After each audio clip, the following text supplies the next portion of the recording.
Nagpasalamat naman ang bida sa kanyang nanay sa payo at pag-aalala at sabay na rin umalis. Ipapaliwanag pa sana ng kanyang nanay ang mga traits ng Crimson Demon pero umalis na agad si Vincent. Siya ay isang magaling na martial artist at walang takot o pangamba at sinabi ng kanyang nanay na sana ay nakikita siya ng kanyang totoong nanay na si Sarvana. Dahil ngayong araw na iyon, nag-umpisa ang pagiging ganap na martial artist ni Vincent. Makikitang nagbago na talaga ang tingin ni Wilson sa kanyang amo at sinabing susuportahan na niya si Vincent sa abot ng kanyang makakaya simula ngayon. May nakarinig sa kanyang sinabi at pinalo nito si Wilson sa likod ng ulo. Siya si Seri at inisip niya na may pinaplano na naman sigurong masama si Wilson sa kanilang amo.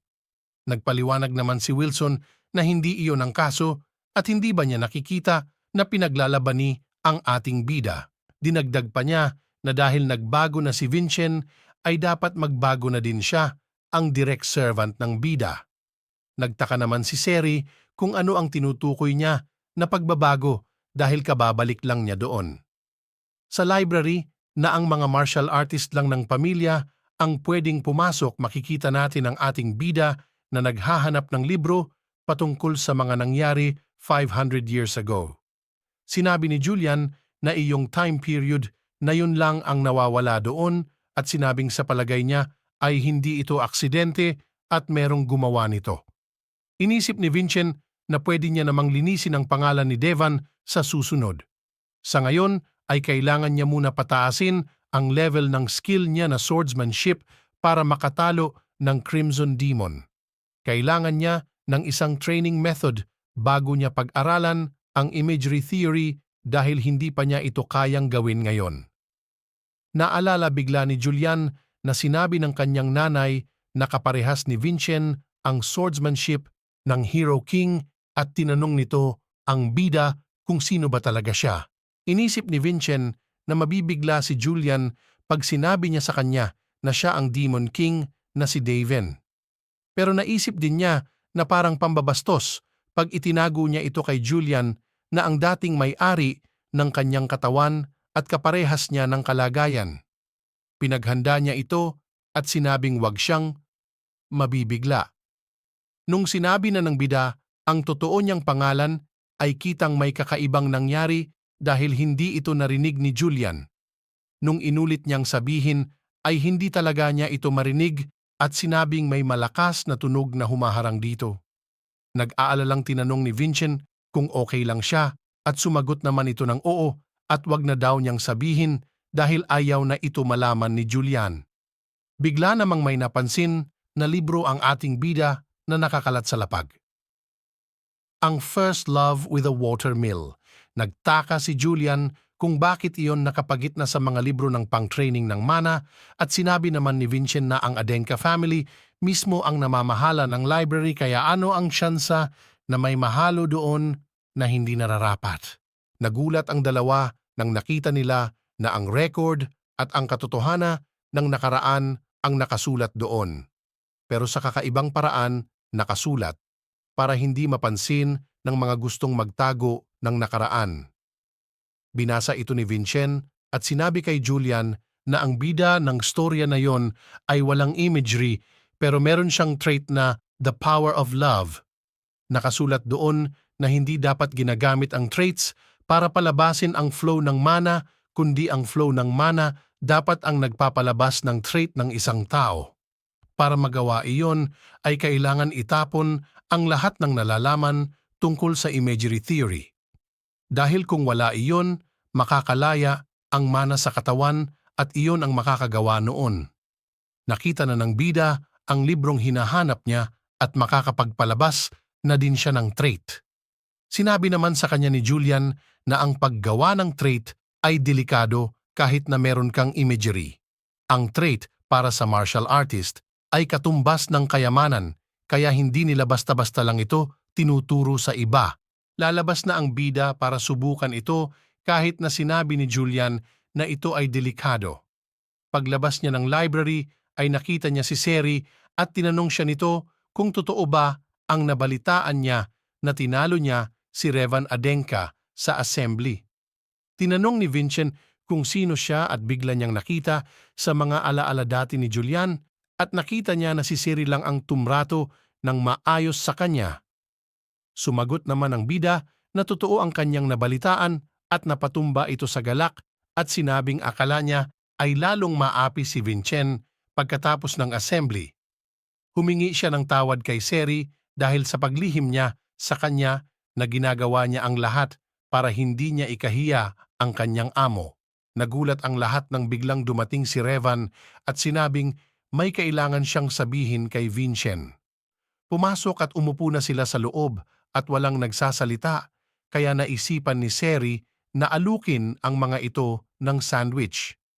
Biglang binunot ni Revan ang kanyang espada at sinabi na nagpunta siya doon para bayaran ang ginawa ng bida sa kanya noong assembly. Hindi inaasahan ni Vincent na aatake si Revan ng ganon kaya nilabas niya ang kanyang espada.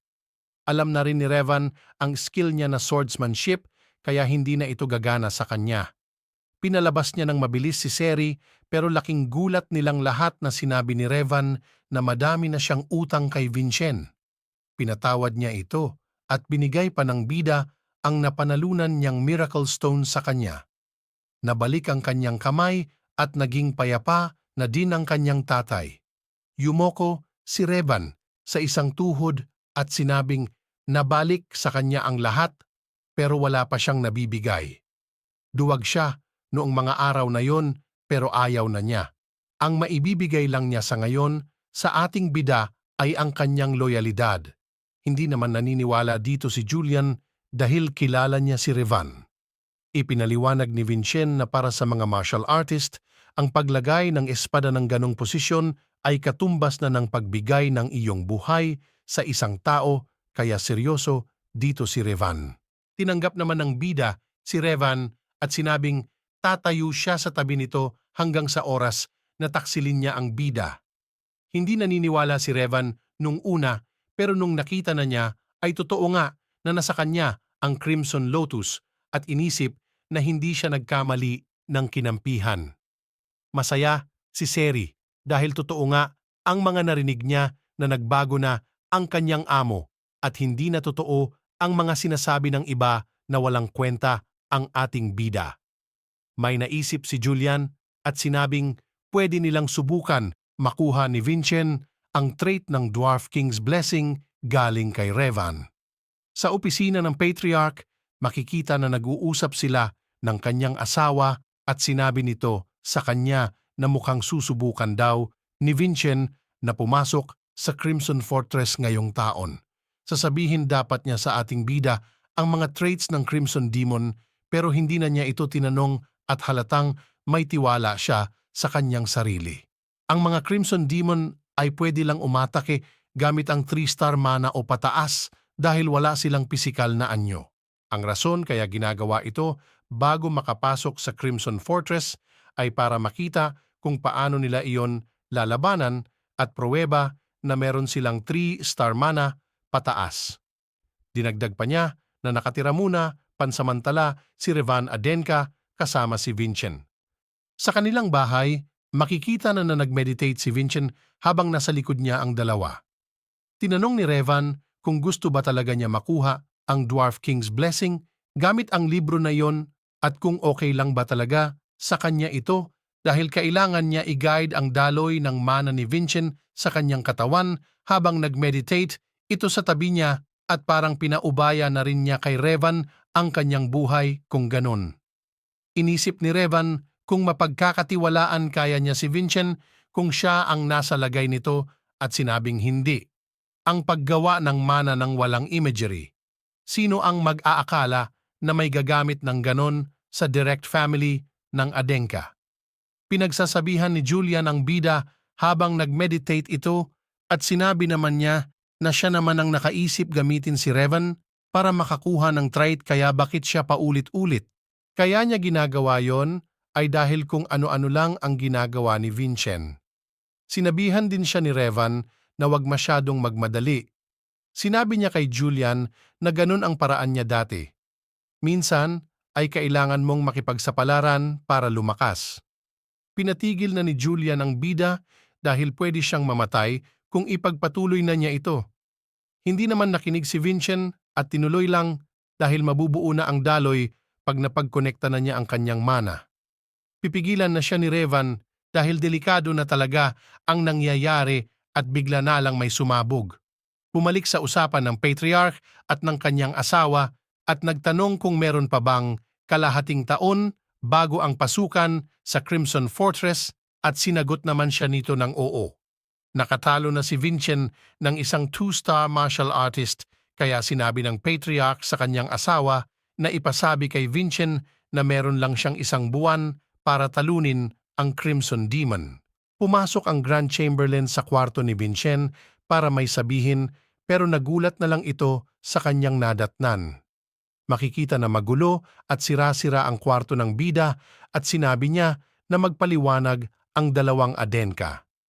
Sinabi naman ni Vincent sa kanya na huwag mag-alala dahil siya ay nag-meditate lang saglit. Nagalit naman si Seri at sinabing huwag siyang magsinungaling dahil kahit wala siyang alam sa mana ay alam niyang hindi nagkakaganon pag nag-meditate. Napansin ni Raelsa na nag-iba na ang pakikitungo ni Vincent sa ibang tao at malaki na ang pinagbago ng kanyang alaga. Hindi na magtatanong pa ang Grand Chamberlain dahil sinabi ng bida na huwag mag-alala pero kahit anong meditation pa ang ginagawa niya ay kailangan niyang bilisan dahil pinapasabi ng Patriarch na meron lang siyang isang buwan para matalo ang Crimson Demon. Sinabi ni Julian na sa pagkakaalam niya ay hindi nagbibigay ng time limit ang kanyang tatay kaya naisip ni Vincent na meron siyang ekspektasyon sa kanya. Sinabi ni Raelsa na pagkalipas ng isang buwan ay siya mismo ang sasama kay Vincent bilang isang protektor. Iniisip niya na sana ay matalo ito ng bida at sinabi na aasahan niya na gagawin nito ang lahat para maghanda. Hinawakan ni Seri ang kamay ni Vincent at sinabing mag-ingat at huwag pabayaan ang sarili. Pagkasagot ng bida kay Seri ay napansin niya na marami itong mana sa katawan. Pagkatapos nun ay pinaalis niya na din ito at sinabing may pag-uusapan sila ni Revan. Nabanggit nito na hindi sapat ang isang buwan at kailangan niya maghanap ng ibang paraan. Habang nag-iisip ng gagawin ay may pinakita si Vincent kay Revan at tinanong kung iyon ba ang mana circuit. Nabigla naman ang dalawa dito at sinabi na nakumpleto na pala niya ang flow ng mana.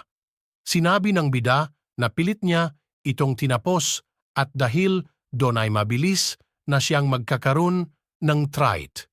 Dinagdag pa niya na hindi na nila kailangan maghintay ng isang buwan at lalampasan niya ang ekspektasyon ng kanyang tatay. Makalipas ang 2 linggo, makikita na nasa kakahuyan silang tatlo at uumpisahan na ni Vincent ang pagkuha ng trait. Pinaalalahanan niya si Revan na baka magkaroon ulit ng pagsabog kaya pinaatras niya ito ng konti, humindi naman ito at sinabing gusto niya makita ang pagtagumpay ng bida. Nag-umpisa na si Vincent at nakikita natin na ginagawa na niya ang flow ng mana. Biglang may naramdaman si Julian na kakaiba at paglingon niya ay nakita niya ang Dwarf King at sinabing ang god lang na katulad niya ang nakakakita dito. Natakot siya dahil nakita niya na hahampasin ng Dwarf King ang bida pero ibibigay lang nito sa kanya ang kanyang blessings. Matagumpay itong nagawa ni Vincent at ipinaliwanag ni Revan na ang nakikita niya ay ang blessing ng Dwarf King at ang unang defense trait na nandun ay ang body strengthening. Ang trait bago ang Man of Steel na meron si Revan. Nakangiti si Revan at inisip na nakuha talaga niya ang blessing ng Dwarf King ng 2 linggo gaya ng sabi niya.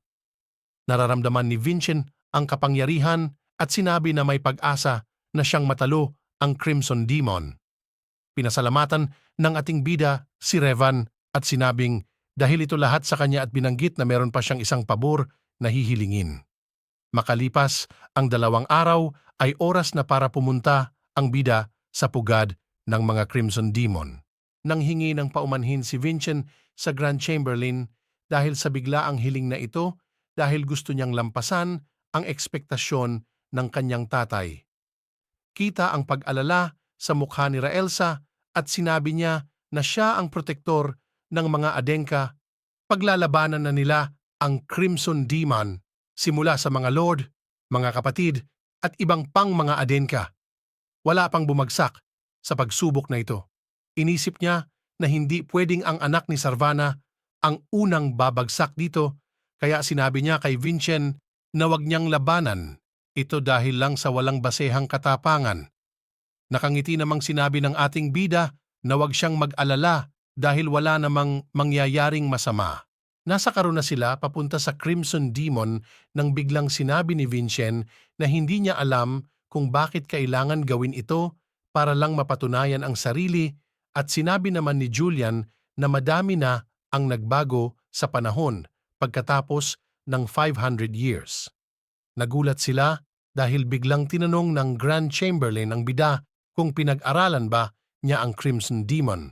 Sinabi din niya na kailangan ng 3-star man na pataas para matalo ito, at sa nakikita niya ay hindi pa umaabot ng 3 stars si Vincent. Napaisip ang bida kung si Arslan ba ang may gawa nito dahil ang Crimson Demon ang unang monster na napatay niya noong siya pa si Devan. Sinagot niya si Raelsa at sinabi na wag siyang mag-alala dahil hindi niya kailangan pag-aralan ang isang Crimson Demon. Matapos nun ay tinanong ng bida ang Grand Chamberlain kung bakit ginagawa niya ang lahat para lang protektahan ang bida, at sumagot naman si Raelsa at sinabing dahil siya ang kanyang guardian at ang protektor ng trial na iyon. Seryosong tinanong ni Vincent kung tinatago ba talaga niya ang pagnanakaw ng pera sa kanila dahil hindi mawala sa isip ng bida na baka ginawa lang iyon ng Grand Chamberlain para sa kanya. Hindi nakapagsalita si Raelsa at sinabi ni Vincent na kung ayaw niya itong pag-usapan ay okay lang dahil hindi din naman siya tinanong nito kung ano ang ginawa niyang training. Makalipas ang ilang sandali ay dumating na din sila sa pugad ng mga Crimson Demon. Naghanda na ang Grand Chamberlain at gumawa na ng isang malaking mana barrier para isa lang ang makapasok na Crimson Demon doon. Mag-uumpisa na ang laban at sinabi ng bida na manood ng mabuti sa kanya ang Grand Chamberlain at sabihin niya ang eksaktong makikita niya at kung paano pinatunayan ng bida ang halaga niya bilang isang Adenka. Nagmadali at umatake na ang Crimson Demon papunta kay Vincent at pinapaiwas ni Julian ang bida o kaya gamitin ang kanyang skill. Sinabi ni Vincent na hindi magandang ideya ang paglayo sa isang Crimson Demon dahil malaki ang weapon nito. Ang kailangan nilang gawin ay labanan ito ng harapan. Habang nakikipaglaban ay napansin ni Raelsa na parang hindi iyon ang unang beses na nilabanan ng bida ang isang Crimson Demon dahil sa galing niya sa pakikipaglaban. Ginamit na rin niya ang trait ng Dwarf King at napahanga dahil kaya niyang gumalaw ng ganon kahit nasa walang training ang kanyang katawan. Biglang lumayo ang bida at ipinaliwanag niya na ang Crimson Demon ay sobrang agresibo at dahil wala siyang ginawa kanina kundi ang dumipensa, ay aatake siya ng malaki, at yon ang pagkakataon ni Vincent para makita ang sword path para gamitin ang kanyang skill na swordsmanship at ang body strengthening ng sabay. Natalo na ng bida ang Crimson Demon at tinanong niya sa Grand Chamberlain kung nakita ba niya ng maayos ang nangyari. Nangangamba naman inisip ni Raelsa kung hindi ba talaga alam ni Vincent na kaya hindi kayang matalo ang Crimson Demon ng isang atake lang ay dahil meron itong dalawang buhay. Atakihin na sana siya ng Crimson Demon pero nakaiwas dito ang bida dahil kabisado niya ito at sinabi na ganun pa rin sila 500 years ago. Nagulat siya nang makita nito ang weapon ng Crimson Demon sa harapan niya pero mabuti na lang ay nakaiwas naman ito. Nagtaka si Vincent dahil napansin niya na bumilis ito at nag-iba din ang kanyang itsura at tinanong kung nag-evolve ba ito makalipas ang 500 years. Bibilis, lalakas, ang magwawala ang Crimson Demon sa kanilang pangalawang buhay. Umiiwas lang ang ating bida habang inaatake siya nito at napansin na ang daan patakas ay may harang. Inatake siya ng malakas ng Crimson Demon at nakagawa ito ng lagusan papunta sa loob ng temple. Sinabi ni Julian na hindi na maganda ang nangyayari kaya kailangan nilang ibahin ang kanilang plano, pero sinabi ni Vincent na kailangan muna nilang lituhin ito. Ganun pa rin ang iniisip ng Crimson Demon at sinusubukan pa rin niyang cornerin ang bida para tapusin ito gamit ang ultimate attack. At pag gagawin na niya ang huling atake niya ay tsaka gagawin ng bida ang kanilang plano. Nakatingin si Raelsa habang inaatake si Vincent at inisip na pag pinigil niya ito ay ibig sabihin ay babagsak ang bida. Pinakita naman ang isang babae na may kinakausap at sinabihan niya itong malakas at sayang ang kanyang potensya sa lugar na iyon. Siya ay ang batang Raelsa. Sila ay nasa isang paglalakbay para maging martial artist at tinanong kung gusto ba niyang sumama sa kanila. Galing sa sirang pamilya, nabuhay lang si Raelsa sa pagnanakaw kung saan-saan. Nagulat siya na may nakita siya na ganun kalakas pero mas nakakagulat ang pag-aya nito sa kanyan. Nagpakilala ito kay Raelsa at sinabing siya ay si Sarvana. Tinanong niya sa mga kasamahan niya na si Khan at Versa kung okay lang sa kanila na isama ang babae at okay lang naman ito sa kanilang dalawa. Hindi alam ni Raelsa kung dahil ba sawa na siya sa hirap ng buhay o kaya naimpluwensyahan lang siya ni Sarvana, pero bandang huli ay sumama din siya sa kanilang paglalakbay para maging mga Adenkas legends. Pinakita na may isang ogre na humahabol kay Raelsa at tumalon sa likod nito si Sarvana at pinutol ang ulo niya ng isang atake lang. Malakas siya, meron siyang kapangyarihan para makapagpangiti ng tao, kaya sa walang kwentang buhay ni Raelsa, dati ay siya ang naging ilaw. Makalipas ang panahon at pinakita na namatay na si Sarvana pagkapanganak niya sa ating bida. Sinabi ni Raelsa na hindi iyon ang panahon para malungkot dahil ang batang iyon ang iniwan ni Sarvana at sinabi niya na kailangan niya itong protektahan sa marahas na buhay ng pagiging direct lineage ng Adenka hanggang maging isang nirerespetong martial artist na ito. Pero, pinakita na sinampal si Vincent ng kanyang nakababatang kapatid at pinagsalitaan pa siya nito ng hindi maganda. Wala naman magawa dito ang bida kundi ang umuo lang kaya napahalakhak ang kapatid niya. Sa loob ng 14 na taon ay laging iniisip ni Raelsa kung ano ang aasahan niya sa walang kwentang Vincent na ito at kung umalis na lang kaya siya sa Adenka. Pero isang araw, nakita niya si Wilson na nakikinig sa labasan ng isang pinto at nagalit dito si Raelsa dahil nakitang tsumichismis ang alalay. Nagulat naman dito si Wilson at nagpaliwanag na natutuwa lang daw siya dahil kinilala na daw si Vincent ng Patriarch. Mula noon ay nagkaroon na siya ng pag-asa at sinabi sa bida na huwag siyang susuko. Bumalik na sa kasalukuyan ang storya at makikita na aatakihin na si Vincent ng Crimson Demon at biglang dumating si Revan Adenka at sinalag ang atake nito. Nagulat si Raelsa dahil nandun si Revan Adenka at inisip niya kung pinlano ba ito ni Vincent para matalo ang Crimson Demon. Sinabi ng ating bida na inaasahan niya si Revan at umupo siya para mag-meditate. Hindi makapaniwala ang Grand Chamberlain sa ginawa ni Vincent dahil kung matulak si Revan at magalaw ng kahit konti ang bida ay pwede itong mamatay. Nakita ni Revan na ang bida ang tinitignan ng Crimson Demon at inatake niya ito. Nagalit naman ang monster at inatake nito si Revan at ginamit na niya ang kanyang trait na Steel Man. Paulit-ulit inatake ng monster ang kanyang espada at sinabi niya na hindi na aapektuhan ng Steel Man ang espada kaya masisira na ito. Tuluyan nang nasira ang kanyang espada at nang aatakihin na siya ulit ng monster ay sinalo niya ito at ginamit ang kanyang mga kamay. Hirap na ito at pinagmadali na si Vincent at sakto naman na natapos na ang bida. Nakita na nito ang sword path at ginamit na ang kanyang skill na swordsmanship at natalo na sa wakas ang Crimson Demon. Nagpasalamat ang bida kay Revan at sinabi nito na parang naawa siya sa Crimson Demon sa ginawa sa kanya ng bida. Tinanong ng Grand Chamberlain kung iyon ba ang plano ni Vincent at nag-congratulate ito pero sinabi niya na hindi siya sigurado kung okay lang sa Patriarch na merong tumulong sa kanya at hindi ba sabi nito na lalampasan niya ang ekspektasyon na kanyang tatay.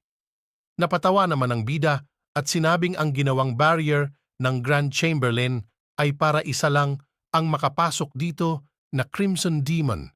Dahil namatay na ang unang pumasok, ay ang susunod na papasok ay susugurin ulit siya. Ang unang pagpatay ng Crimson Demon ay para malaman ang resolusyon ni Revan. Kinain ng bida ang Miracle Stone at sinabing papatunayan naman niya ang kanyang sarili.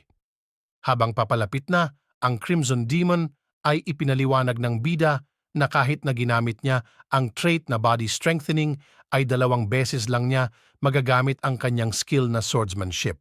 At ang rason ng pag-meditate niya ay para sa Miracle Stone. Ginamit na niya ang kanyang skill at napatay na niya agad ito ng unang beses. Ang core ng Crimson Demon ay lumalabas pag ito ay namamatay. At ang kalaban na mayroong ganun karaming opening ay madaling makikitaan ng sword path ng ating bida. Bumuelo si Vincent at ginamit ang mas malakas na skill na swordsmanship twofold para tuluyan nang matalo ang sumunod na Crimson Demon. Napapikit na lang ang Grand Chamberlain at sinabing wala naman pala siyang dapat ikabahala at napakaganda ng ipinakita ni Vincent. Hindi talaga maintindihan ni Julian kung anong klaseng skill ang swordsmanship dahil nagiging ganon ang kanyang katawan matapos gamitin ito ng ilang beses lamang. Pinaupo na rin ni Julian si Vincent at sinabi na kung himatayin man siya ay nandun naman si Raelsa. Sinabi naman ni Vincent na kagaya ng Assembly of True Sword, ang panalo dapat ang huling nakatayo. Masayang tinawag ng Grand Chamberlain ang bida pero biglang may lumabas na isang malaking summoning circle at sinira nito ang kanyang barrier. Nabigla ang lahat ng nandun dahil wala naman daw record na nangyayaring ganun pagkatapos matalo ang Crimson Demon. Makikita na may unti-unting nabubuo sa kanilang harapan at ito ay ang Relic Guardian. Mukhang ginawa ang Guardian na ito kasabay ng temple kung nasaan sila ngayon dahil sa laki nito ay ngayon lang siya natagpuan. Sumigaw sa Guardian ang Grand Chamberlain at nagpakilalang servant ng kasalukuyang Adenka family si Raelsa Beladion at sinabing sabihin sa kanya ang mission ng Guardian at magbigay ng respeto sa direct lineage ng Adenka. Sumigaw lang ito at sinabi ni Raelsa na hindi na ito nakakaintindi dahil sobrang tagal na ito ginawa. Inutusan din niya si Revan na dalin si Vincent at tumakbo. Naghanda si Raelsa para gamitin ang kanyang skill na Beladion Swordsmanship 7th chapter nang biglang atakihin siya ng Guardian. Natakot si Raven at si Julian dahil akala nila ay napatay ng Guardian ang Grand Chamberlain. Pero ginamit niya ang kanyang skill na Northern Wind para makaalis sa Guardian at kitang-kita ang pagkamangha ni Raven sa 7-star martial artist na si Raelsa. Nagsalita si Vincent na hindi pa ito tapos at meron siyang inatake sa di kalayuan. Hindi maintindihan ni Raelsa kung bakit iyon ginawa ng bida. Pero nang tignan niya kung saan napunta ang atake ni Vincent ay nakita niya ang tunay na anyo ng Guardian. Hindi napansin nila na papunta na pala sa kanila ang Guardian at ginamit ni Raelsa ang skill na Snow Steps at saktong napatay na rin sa wakas nito ang Guardian. Inisip ni Raelsa na hindi niya napansin ang presensya ng totoong anyo ng Guardian pero napansin ito ng ating bida at sinabi pa sa kanya. Bigla namang nagsalita ang nanghihinang Vincent at tumuro sa malayo at sinabing sa tingin niya ay iyon ang pinoprotektahan ng Guardian.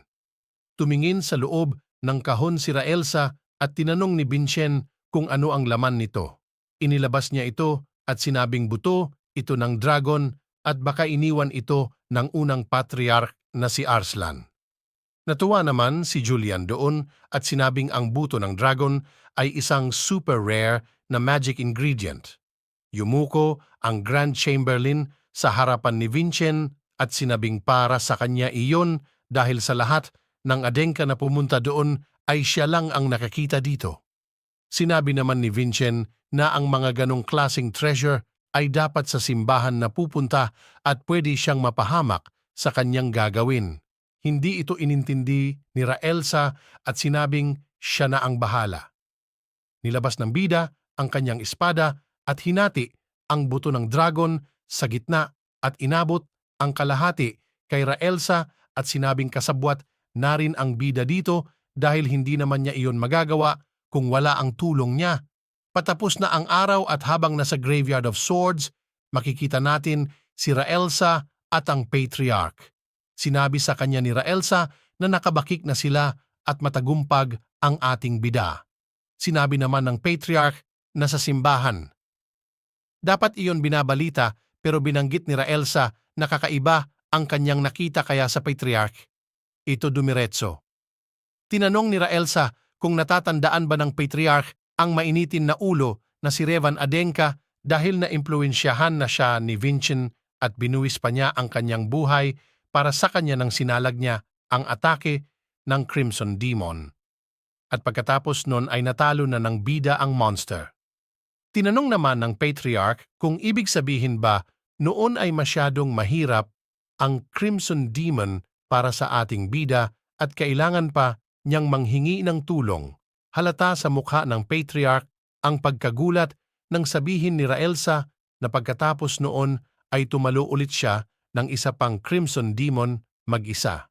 Natagpuan din ng bida ang buto ng dragon na iniwan pa ng unang Patriarch na si Arslan at pinakita ang kalahati na binigay sa kanya ni Vincent. Tinanong ng Patriarch kung si Vincent ba mismo ang gumawa noon at sinabi ni Raelsa na siya mismo ang naghiwa ng buto gamit ang Crimson Lotus. Sinabi ng Patriarch na merong hindi nakita si Raelsa at inutos na sirain niya ang buto ng dragon. Nagdalawang isip si Raelsa gawin ito, pero sinabi ng Patriarch na utos niya ito kaya wala na siyang magagawa at inatake ang buto. Walang nangyari dito kaya sinabi niya na patawarin sana siya ng mga Adenka sa gagawin niya at gumamit siya ng skill na Northern Wind para atakihin ang buto pero hindi pa rin ito nasira. Hindi makapaniwala si Raelsa dahil inatake na niya yon ng buong puwersa at sinabi ng Patriarch na kailangan mo maging isang top class na blacksmith para masira ang buto ng dragon. Sinabi pa niya na may espesyal na kapangyarihan si Vincent at inutos kay Raelsa na alagaan niya ito ng mabuti. Makikita natin si Wilson na umiiyak at tinatanong kay Vincent kung kailangan ba talaga niyang sumama sa Crimson Fortress. Sumagot naman si Ciri at sinabing hindi pwedeng pumunta doon mag-isa ang kanilang amo. Nagreklamo si Wilson at sinabi kay Ciri na ang Crimson Fortress ay puno ng mga nakakatakot na monsters at mas nakakakot na martial artist. Biniro naman ni Ciri ito at sinabing takot pala ang gangster na si Wilson sa mga monsters. Tinanong ni Vincent kay Julian kung napansin ba niya ang mana na dumadaloy sa katawan ni Ciri. Hindi naman ito alam ni Julian at sinabing mas matagal niyang nakasama si Ciri at kung totoo ang sinababi niya ay napansin na sana niya ito. Pamilyar ito sa bida at tinanong niya kung ano ang apelido ni Ciri. Nagulat naman si Vincent nung sinabi niya na galing siya sa ruined family na Hisley at sinabi ng bida na merong magic body si Ciri. Nalito si Julian dahil wala siyang naintindihan sa mga sinabi ni Vincent at ipinaliwanag nito na dati ay pinag-aralan ng Hisley family ang mana at ang katawan at sila din ang nakatuklas ng Heavenly Exoskeleton. Ang mga Hisley ay merong skill na tinatawag na Magic Body at kaparehas nito ang Heavenly Exoskeleton. Ibig sabihin, kung meron pang Magic Body ay pwede nitong pigilan ang pagkawala ng Heavenly Exoskeleton. Tinanong ni Vincent kay Ciri kung may alam ba siya sa Hisley family o kung may kilala ba siyang elder. Sinabi naman nito na ang lola lang niya ang kilala niyang Hisley at wala na ito. Humingi naman ng tawag si Vincent dahil hindi niya alam. Napaisip si Julian kung bakit ang pamilya na may ganong skill ay nawala at sinabi ng bida na baka kagagawan ito ng Samion family. Posible na sinira nila ang Heisley family dahil gusto nilang itago ang heavenly exoskeleton dahil sila lang ang may alam at ang nakadiskubre nito. Biglang naalala ni Seri na meron pa pala siyang alam na Hisley, ang nanay ng ating bida na si Sarvana. Hindi ito alam ng dalawa at sinabi ni Seri na kaya hindi ito alam ni Vincent ay dahil bawal banggitin ang pangalan ng kanyang nanay dahil nalulungkot ang patriarch sa tuwing naririnig niya ito. Tumatanggap si Sarvana ng kahit sino ng walang diskriminasyon at kahit pa galing ito sa sirang pamilya. Naikwento nila na lalo na ang Grand Chamberlain dahil walang-wala talaga ito nung kinuha siya ni Sarvana. Sinabi ni Julian na napakabait ng kanyang nanay at sumang-ayon dito si Vincent at naisip na kaya pala mabait si Raelsa sa kanya ay dahil sa kanyang nanay. Pumasok ang Grand Chamberlain sa kanyang kwarto para ipaalam na aalis na si Revan. Sinabi nito na natalo na nila ang Crimson Demon at hindi naman siya pwede tumira doon habang buhay. Bago umalis ay humingi ulit si Vincent sa kanya ng isa pang pabor. Gusto niyang imbestigahan ang history ng Heisley family mula 500 years ago dahil iniisip ng bida na hindi pa nababago ang nasa pamilya ng collateral. Pumayag naman si Revan at nagkamay na sila. Sinabi ng bida na magkita na lang sila ulit at sumagot naman si Revan na mas malakas na siya noon dahil ayaw niyang mapahiya si Vincent. Nang sila na lang dalawa ang nandun ay sinabi ni Vincent kay Raelsa na narinig niya ang kwento nilang kanyang nanay at tinanong kung dahil ba doon kaya siya mabait sa bida at umoo naman ito. Seryosong humingi ng pabor ang bida hindi bilang anak ni Sarvana Adenka kundi bilang si Vincent Adenka at sinabing itrain niya ang bida hanggang makapasok siya sa Crimson Fortress. Nakakatakot na sinabi ng Grand Chamberlain na hindi siya magiging mabait sa bida at sumagot naman ito at sinabing siya na ang bahala sa kanya.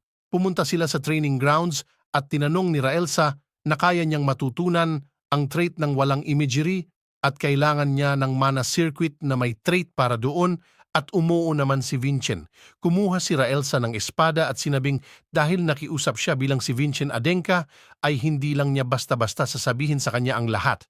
Tinanong naman ng bida kung hindi ba niya gagamitin ang espada na ginamit niya nung kinalaban niya ang Guardian at sinabing hindi niya gagamitin lang niya ang Black Moon sa bida kung siya ay handa na. Meron pa siyang 5 buwan bago pumasok sa Crimson Fortress at sinabi ni Raelsa na pag nasugatan siya ni Vincent kahit isang beses lang sa panahon na yon ay tuturuan siya nito ng trait. Nag-alala naman si Vincent at sinabi kay Raelsa na hindi ba niya nakita ang nangyari kay Revan dahil permanente ang resulta ng kanyang skill. Sumugod sa harapan ng bida si Raelsa at sinabing mukha ba siyang si Revan? Sinubukan umatake ni Vincent at napaatras niya ito. Alam ni Raelsa ang power na sword path ng bida kaya hindi niya ito bibigyan ng tsansa para gamitin niyon. Narinig din niya na kaibigan ni Vincent ang priest na si Dulan at sinabing sakto iyon dahil kakailanganin siya ng bida. Tinanong naman ni Vincent kung hindi ba masyadong marahas si Raelsa at sumagot naman ito ng nakangiti na sinabi naman niya sa kanya na hindi siya magiging mabait. Makalipas ang 1 linggo ay makikita na naglalaban ang bida at si Raelsa at ginamit ni Vincent ang kanyang skill na swordsmanship. Biglang napunta sa likod ng bida si Raelsa at sinabing mabagal pa rin ang kanyang preparasyon at inatake ito sa likod. 2 atake lang ng swordsmanship ang nagagawa niya at mahihirapan na siya pag sumobra kaya titigil na muna sila ngayong araw. Sinabi naman nito sa bida na lalo na siyang gumagaling at tatawagin na niya si Wilson at Siri para tulungan siya. Napansin ni Raelsa na malapit na namang masira ang gamit niyang espada at hindi niya alam kung ilang beses na siyang nagpalit sa nakarang linggo, kaya kailangan na niya magreklamo sa blacksmith. Pinuntahan na niya ito at sinabing hindi maganda kung mga basurang kagamitan lang ang binibigay niya sa Adenka family.